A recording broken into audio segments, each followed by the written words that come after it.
meu nome é Otávio, esse é o canal Palco de Leituras e sejam todos muito bem-vindos a mais um episódio do Trono de Leituras, este projeto maravilhoso em que eu vou fazer vídeos de todos os livros da série Trono de Vidro da Sarah J. Maas. Gostaria de já pedir para você se inscrever aqui nesse canal, caso você ainda não seja inscrito. É muito rápido, é só você ter uma conta Google. Se você tiver um e-mail do Gmail, é só você fazer login nesse e-mail e você já está apto a se inscrever neste maravilhoso canal.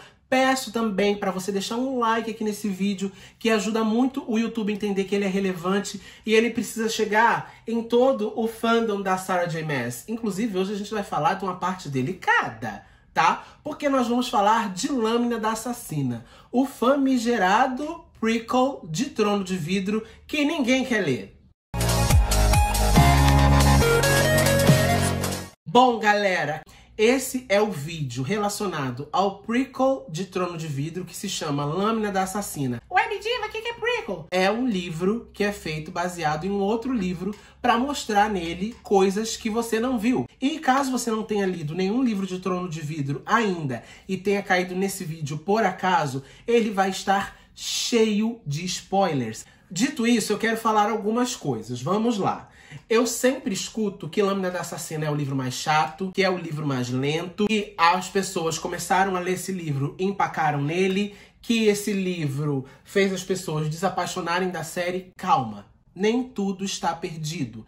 Quero falar que a forma como você vai enxergar a Lâmina da Assassina está intrinsecamente ligada à ordem que você vai lê-lo. O que eu quero dizer com isso? Eu, Otávio, não acredito que esse livro funcione como o primeiro livro, como um livro introdutório. Eu acho que você pegar a Lâmina da Assassina antes de conhecer a Celina, você não vai saber apreciar, porque ele é um prequel, ele vai falar do passado dela, ele vai falar dos pormenores da vida dela, das coisas que aconteceu até ela se tornar o que a gente vê em Trono de Vidro. Então, assim, não acho que seja uma boa escolha começar por ele. Mas, por outro lado, também vejo gente que pegou ele depois, né? Tipo, depois do segundo livro, depois do terceiro livro, e acabou não gostando porque ele apresenta um ritmo mais lento. E tudo isso faz sentido, tá, gente? Vai bater pra cada um de alguma forma. E aí, pra isso, eu resolvi fazer esse vídeo que nada mais é que o quê? Um resumão de Lâmina da Assassina. Lembrando que, quero deixar muito claro, esse vídeo não substitui a leitura do livro. Eu vou fazer um resumão enxuto de tudo que acontece. Então, caso você queira passar pela experiência verdadeiramente, recomendo que você leia o livro. Porque você só vai saber realmente o que é legal, o que não é, o que funciona e o que não funciona, se você ler o livro por completo. Por outro lado também, nossa, tô muito filosófica, né? Opiniões, contra-opiniões, pensamentos, argumentos, definições. Não gostaria que você abandonasse a saga ou ficasse empacado na saga por conta de Lâmina da Assassina. Então, assim, tá com preguiça, empacou em Lâmina, não conseguiu terminar e tá esperando só isso pra seguir em frente? Assiste esse vídeo que vai te ajudar. Mas o ideal é que você tome vergonha na cara e leia o livro. Bom, o primeiro conto de Lâmina da Assassina se chama A Assassina e o Lorde Pirata. Nesse conto, a gente vai conhecer uma Celina mais jovem, uma Celina que tá ali naquela transição de menina para mulher. A Sarah J. Maas apresenta pra gente nesse conto uma personagem mais impulsiva, mais reativa, com aquela energia de jovem mesmo, né? Que a gente já não tem mais, porque, né, enfim. E a gente vai conhecer a Celina dessa maneira. Nesse conto, a gente vai conhecer também o Sam, o famigerado Sam. Não vou falar muito dele agora, porque eu vou entrar em outros pormenores em relação a esse personagem mais pra frente. Porém, basicamente, neste conto, até então, a Celina é cativa, não é? Porque ela, tecnicamente, ela não é escrava, mas ela é cativa do Arobin Hamel, que é o chefe da Guilda dos Assassinos de Forte da Fenda. Ou seja, a galera ali da elite do assassinato de Forte da Fenda. Esse homem, o Arobin, manda a Celina em uma missão para uma ilha deserta para cobrar do Capitão Rolf, mais conhecido como Lorde Pirata, uma dívida que ele tem com Arobin. Ou seja, a Celina tem que ir lá e dar uma enquadrada no homem para ele pagar a dívida que ele tem. Só que chegando lá, a Celina, juntamente com o Sam, percebe que essa dívida seria paga não com dinheiro, mas sim com escravos. Dito isso, ela fica muito indignada, ela fica revoltada, ela não consegue lidar com isso. Como eu falei antes, ela tem um instinto muito reativo, muito jovial, e ela vai lá e manda os planos todos pro buraco, no sentido de que, ao invés de enquadrar o Capitão Rolf, a Selina se junta com o Sam para libertar os escravos deste lugar. E ela consegue isso, os escravos, no final das contas, são libertos, mas ela acaba com os negócios do Arobin, que vai gerar consequências muito sérias depois, a gente vai chegar lá já já. Esse primeiro conto, apesar de ser introdutório, ele vai entregar pra gente muita ação, as cenas são muito legais, ali deles arquitetando esse plano, deles tentando executar. O cenário é muito bonito, afinal é uma ilha, então tem ali o mar, as florestas, as coisas. É uma coisa totalmente diferente do que a gente estava acostumado a ver até então, caso você não tenha pegado esse livro para ler primeiro. Em Trono de Vidro e Coroa da Meia-Noite, a gente fica muito preso ali o mundinho de Forte da Fenda, o Castelo de Vidro, o povoado. Em Lâmina da Assassina, o universo já começa a querer expandir. E aí nisso, após a Selina concretizar esse plano e libertar os escravos, ela volta para Forte da Fenda. O Arobin não recebe bem essa notícia, ele acaba espancando a Selina praticamente que até a morte, ele acaba espancando o Sam junto, até porque, apesar de cúmplice da Selina, ele já começou a perceber uma relação ali entre os dois, e ele não fica satisfeito com isso, e ele manda a Selina para uma outra missão. Vamos falar melhor dessa missão já já. A partir daí, a gente já parte para o próximo conto, que é A Assassina e a Curandeira, que apesar de ser o conto mais simples, é o meu conto favorito de Lâmina da Assassina. Sim, não acontece quase nada. Sim, é o conto mais simples. E sim, é um dos meus favoritos, porque eu tenho esse direito. Nesse conto, após quebrar os negócios do Arobin Hamel com os escravos, a Selina é enviada para os Assassinos do Deserto. Nesse caminho de Forte da Fenda até os Assassinos do Deserto, que é um caminho grande, a Selina acaba por se hospedar numa taberna, num bar ali, num vilarejo meio inóspito, completamente isolado, no meio do nada, cheio de bandido, de gangue, de mau elemento.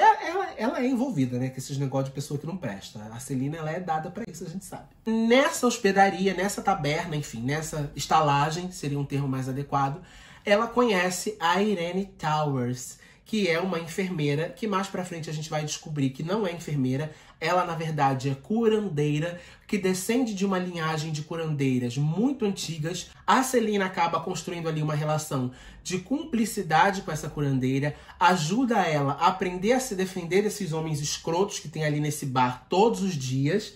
A Irene confessa pra Selina a descendência mágica que ela tem como curandeira, e confessa que ela tem um grande sonho de viajar para a Academia dos Curandeiros, e que meio que deu tudo errado, o dinheiro dela acabou, ela teve que começar a trabalhar nessa estalagem e não consegue terminar de realizar esse sonho. E o que a Selina faz? É claro, dá meia dúzia de porrada nos machos escroto lá, entendeu? Ensina pra Irene como se defender, técnicas mesmo de luta, de uso de arma, de defesa pessoal. E no final das contas rouba um dinheiro de um bandido lá e dá para Irene seguir o caminho dela para a Academia dos Curandeiros. É um conto que, apesar de simples, ele é muito bonito. Ele vai mostrar uma sororidade muito importante. Inclusive, é muito legal falar isso. Todo mundo critica a Sarah J. Maas aí pelas maneiras como ela aborda alguns comportamentos machistas nas séries dela, e eu concordo com isso. Mas é bom a gente falar o outro lado da moeda também. Esse conto mostra uma sororidade muito importante, uma cumplicidade muito importante, que até então eu não tinha visto representada de maneira tão forte em nada dela que eu li. Essa foi a primeira vez. O final do conto é esse, sabe? A Selina dando dinheiro pra Irene, a Irene seguindo o caminho dela e a Selina seguindo o dela também. No próximo conto, que é a Assassina e o Deserto, a Selina finalmente chega à Fortaleza de Assassinos do Deserto, que é uma academia só para assassinos. E lá ela precisa batalhar pela atenção do Mestre Mudo, que é o maior mestre e também dono dessa academia de assassinos. O Arobin só aceitaria ela de volta à Guilda de Forte da Fenda mediante a carta de aprovação do Mestre Mudo, e a Selina começa a batalhar pela aprovação desse mestre, né? Para que ele possa treiná-la. Ela começa a mostrar os talentos dela, ela começa a se mostrar uma guerreira muito valente, né? Uma verdadeira assassina de fato. Paralelo a isso, a Celaena vai desenvolver uma amizade com a Ansel, que é uma menina que também mora lá na Academia dos Assassinos do Deserto e que também batalha pela aprovação do Mestre Mudo. A diferença é que a Ansel já está lá há bastante tempo e isso não aconteceu. Temos algumas peculiaridades em relação a isso, tá? Inclusive, se você resistiu nesse vídeo até aqui, agora vai ter um puta de um spoiler, então assim... A Ansel é uma menina que teve seu reino dizimado pela coroa e seus pais assassinados também pela coroa. Ela guarda dentro de si uma sede de vingança muito grande e ela vai para a Academia dos Assassinos do Deserto na ânsia de ser treinada para voltar para o reino dela e reconquistá-lo de volta. Só que isso está demorando muito. Ela já está lá há quase 10 anos e o mestre nem olhou para a cara dela ainda. E existe, paralelo a isso, uma outra força que é contra aos Assassinos do Deserto. O que a Ansel faz? Se junta com essa outra força, com a promessa de que vai ter ajuda para voltar para o reino dela e acaba atacando a fortaleza dos Assassinos do Deserto. Antes disso, ela manda a Celaena embora através de um plano para que a Celaena não participe desse motim, porque ela de fato gostava da amiga. No final das contas, a Ansel era uma grande traidora que estava alinhada com outras forças para destruir os Assassinos do Deserto e conseguir tomar o seu próprio reino de volta. A Celaena descobre isso a tempo, consegue salvar a vida do Mestre Mudo, consegue salvar alguns dos Assassinos do Deserto. Infelizmente não deu tempo dela salvar todo mundo porque ela já estava longe. E por isso o Mestre Mudo concede a ela a carta que ela tanto precisava para levar de volta para o Arobin. E não só isso, ele concede a ela também um prêmio em dinheiro de 3 baús de ouro. A Celaena volta para a Forte da Fenda com a carta e o dinheiro em ouro que ela recebeu e utiliza isso para comprar a sua liberdade para com o Arobin. Ela até então era cativa dele, ela vivia ali na Guilda dos Assassinos e após comprar a própria liberdade, ela acaba se tornando livre, coisa que o Arobin não recebe muito bem, ele fica chateado, não só por isso, mas por perceber também que ela tá começando ali a criar uma relação mais quente com o Sam. Ela reencontra com ele ao voltar para a Forte da Fenda, esse reencontro é muito intenso, o Arobin percebe isso e não fica satisfeito. É óbvio que ele não fala pra Celaena, né? É tudo ali nas entrelinhas, no sorrisinho, mas a gente vai ficar sabendo disso depois. O que nos leva ao próximo conto, A Assassina e o Submundo. Esse conto e o próximo são os que se passam mais perto dos acontecimentos de Trono de Vidro. Eles se passam ali por volta de 1 ano antes dos acontecimentos de Trono de Vidro, então aqui a ladeira já começa a descer um pouco mais. Vamos lá. A Celaena volta para a Forte da Fenda, né? Acaba se emancipando do Arobin, blá blá blá blá blá blá blá blá. Só que ela continua fazendo algumas missões para a Guilda dos Assassinos por uma questão de aquietar um pouco o facho do Arobin, né, para não provocar muito a fera, e também porque ela precisa do dinheiro que ela recebe por essas missões. Até que o Arobin convida ela para uma missão para assassinar um cara chamado Benzo Doneval, que aparentemente é um grande comerciante de escravos. Ele fala, não era isso que você queria? Libertar e ajudar os escravos? Então vamos lá, desce o cepo aí nesse cara. Só que, na verdade, foi toda uma maracutaia. A mulher desse cara, que realmente era a verdadeira comerciante de escravos, contratou o Arobin para matar o marido. O marido dela não era comerciante de escravos, ele era defensor. Ele usava ali um papel meio que de 2 caras e a Celaena cai nessa armadilha, mata o homem errado, facilitando de uma certa forma o comércio de escravos, o que foi mais uma armadilha do Arobin para poder pegar ela ali, para poder jogar na cara dela o que ela fez e acabar punindo ela mais uma vez. Quando a Celaena descobre isso, não adiantava, já estava feito, já tinha matado, e aí o que ela faz? A partir disso, a partir dessa traição do Arobin, né? Porque ele diz que ele não sabia de nada. Ele fala pra Celaena que ele não sabia de nada, que ele foi tão vítima quanto ela. Mentira! Ele sabia sim. Ela percebe que ali não é lugar nem pra ela e nem pro Sam. Acaba juntando as economias dela, mais a venda do cavalo. Ela vende o cavalo pra juntar o dinheiro e comprar também a liberdade do Sam. A partir daí, ela e o Sam vão morar juntos. E aí, minha filha, é que o Arobin pira o cabeção, entendeu? Que ele definitivamente não aceita esse relacionamento. insatisfeito por ter perdido o comércio de escravos, por ter perdido a melhor assassina dele, que era a Selina, por ter perdido um dos melhores assassinos dele, que era o Sam, ele fica tipo pistola. E aí a gente cai no último conto, que é A Assassina e o Império, que nesse conto estão lá a Selina e o Sam brincando de casinha, pam, pam, pam, pam, pam, pam, bonitinho, casalzinho, nhenhenhenhenhen. Só que eles querem se mudar de Forte da Fenda para fugir desse domínio ali do Arobin, da Guilda dos Assassinos, desse passado sangrento que os dois têm. Porém, para isso eles precisam de dinheiro. Quando surge essa questão entre eles, enquanto casal, misteriosamente o Sam é convidado por um contratante desconhecido para matar os dois maiores lords do crime de Forte da Fenda, que são o Lord Farhan e o Lord James. Essa missão, aparentemente, era uma missão suicida. Quem que ia se atrever a matar os dois maiores bandidos de Forte da Fenda? Mas pelo fato deles estarem precisando, pelo fato deles terem essa vontade de se mudar desse lugar, o Sam acaba aceitando essa missão. A Selina, obviamente, mete o bedelho para tentar ajudá-lo e dá muito ruim. Dá muito ruim. O Sam acaba capturado e morto pelo Lord Farhan, uma morte cruel, muito gráfica, muito descritiva. Inclusive, isso pode ser um gatilho para alguém que vai ler o livro, então cuidado.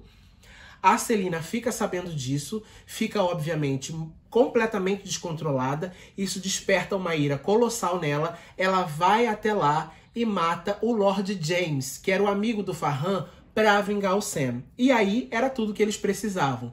Diante desse crime, a Selina se torna oficialmente criminosa, porque, segundo a coroa de Adarlan, bandidos e assassinos só poderiam ser mortos pela própria coroa, o que configura um crime. O poder paralelo não poderia agir perante a esses caras. E aí a Selina é entregue ao rei, é entregue à coroa, ela é forçada a ver o corpo do Sam.